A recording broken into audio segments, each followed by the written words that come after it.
Part 1 में हमने देखा कि डॉक्टर ने दोनों भाइयों को मार डाला था। अब पार्ट 2 में हम आगे की स्टोरी को कंटिन्यू करेंगे। डॉक्टर ने दोनों भाइयों की बॉडी को एक थैली में डालकर एक कमरे में रख दिया था। रात को दोनों भाइयों की बहन रानी और उसके पति राजू गांव से घर लौट आए। उन्होंने देखा कि दोनों भाई राम और श्याम घर में नहीं हैं। उन्होंने आसपास के लोगों से पूछा कि राम और श्याम कहाँ गए, तो उनमें से एक आदमी ने कहा, हाँ, मैंने राम को पास के अस्पताल में जाते हुए देखा था। रानी और राजू को बहुत चिंता होने लगी। वे दोनों अस्पताल की ओर चल पड़े। अस्पताल के बाहर एक बड़ा सा पेड़ था। रानी और राजू ने उस पेड़ के नीचे एक डॉक्टर को देखा। डॉक्टर उनके पास आया और पूछा, क्या हुआ? रानी ने कहा, मेरे दोनों भाई राम और श्याम अस्पताल में आए थे, क्या आपने उन्हें देखा है? डॉक्टर ने कहा, हाँ, मैंने उन दोनों को अस्पताल के अंदर देखा था। चलो मेरे साथ, अस्पताल के अंदर जाकर उन्हें देखते हैं। डॉक्टर के साथ वे दोनों अस्पताल के अंदर चले गए।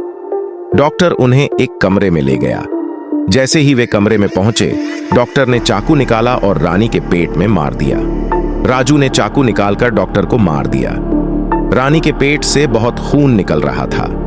राजू ने रानी को उठाया और वहां से जाने लगा। तभी दूसरा डॉक्टर आ गया। उसके हाथ में चाकू था।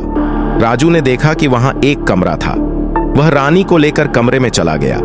यह वही कमरा था जहां डॉक्टर ने राम और श्याम की बॉडी रखी थी। वहां दोनों डर गए। डॉक्टर दरवाजा तोड़ने लगा। रानी और राजू डरने लगे।